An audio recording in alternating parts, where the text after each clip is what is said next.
देश में आयुर्वेद और एलोपैथ के बीच घमासान छिड़ा है। आइए सबसे पहले सुनते हैं कि आखिर ऐसा क्या कह दिया योग गुरु रामदेव ने और फिर उनके बयान पर किस कदर आग बबूला है एलोपैथी डॉक्टर। गजब का तमाशा है। एलोपैथी एक ऐसी स्टूपिड और दिवालिया साइंस है कि पहले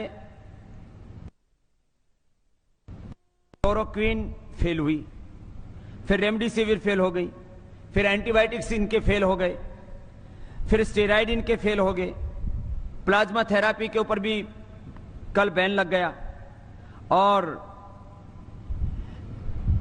इवरमाक्टिन भी फेल हो गया और जो है अभी एक बुखार के लिए क्या दे रहे हैं वो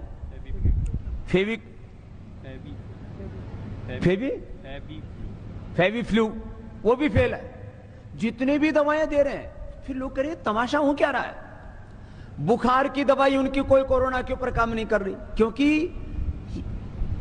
आप बॉडी का टेम्परेचर उतार देते हैं। टेम्परेचर जिस कारण से आ रहा है, उस वायरस को, उस इन्फ्लेमेशन को, उस बैक्टीरिया को, उस जो है अलग उस फंगस को, जो भी अलग अलग प्रकार के इन्फेक्शन से जिस कारण से बुखार हो रहा हो, उसका निवारण तुम्हारे पास में है नहीं, तो कैसे ठीक करोगे।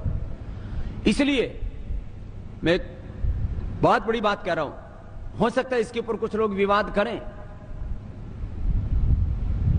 लाखों लोगों की मौत एलोपैथी की दवा खाने से हुई है।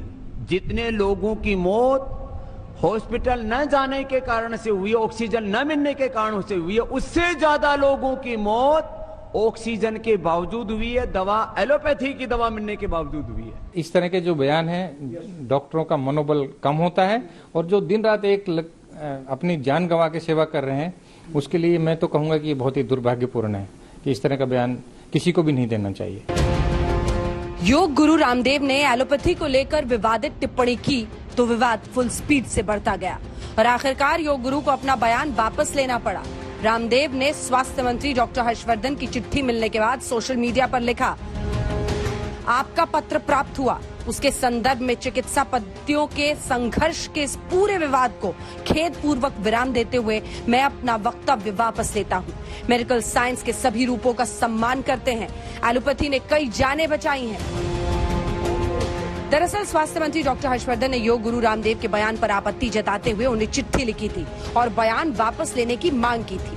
अपनी चिट्ठी में स्वास्थ्य मंत्री ने लिखा था, एलोपैथी से जुड़े हेल्थ वर्कर्स और डॉक्टर्स बहुत मेहनत से कोरोना मरीजों की जान बचा रहे हैं। आपके बयान से कोरोना के खिलाफ चल रही लड़ाई कमजोर पड़ सकती है। उम्मीद है कि आप अपने बयान को वापस लेंगे। स्वास्थ्य मंत्री ने रामदेव को चिट्ठी लिखकर बयान वापस लेने की मांग तब की जब डॉक्टर्स की संस्था इंडियन मेडिकल एसोसिएशन यानी आईएमए ने डॉक्टर हर्षवर्धन को चिट्ठी लिखकर योग गुरु के बयान पर नाराजगी जताई। आईएमए ने लिखा, रामदेव अपनी अवैध दवा को बचाने के लिए एलोपैथी के खिलाफ भ्रम फैला रहे हैं। एलोपैथी के खिलाफ भ्रम फैलाने से एक बड़ी आबादी को नुकसान होगा। Indian medical association we thank our honourable health minister ji doctor Harshvardhan ji for understanding the anguish and pain which has created among the medical fraternity, asking Baba Ramdev ji to withdraw the statements he has made against the modern medicine. Ramdev के बयान ने doctors को इस कदर नाराज किया कि IMA ने योग गुरु को लीगल नोटिस भी भेजा और मुकदमा चलाने की मांग भी उठाई। सिर्फ आईएमए ही नहीं, देश के नामचीन अस्पतालों के रेजिडेंट डॉक्टर्स ने भी योग गुरु के बयान पर सख्त आपत्ति जताई। बवाल बढ़ा तो योग गुरु ने सफाई दी और लिखा कि उनकी मंशा मॉडर्न साइंस और अच्छे डॉक्टर्स के खिलाफ नहीं है। लेकिन बाबा रामदेव की इस सफाई को स्वास्थ्य मंत्री ने खारिज कर दिया और बयान वापस लेने के लिए चिट्ठी लिख दी, जिसके बाद योग गुरु ने अपना विवादित बयान वापस लिया है। आज तक ब्यूरो।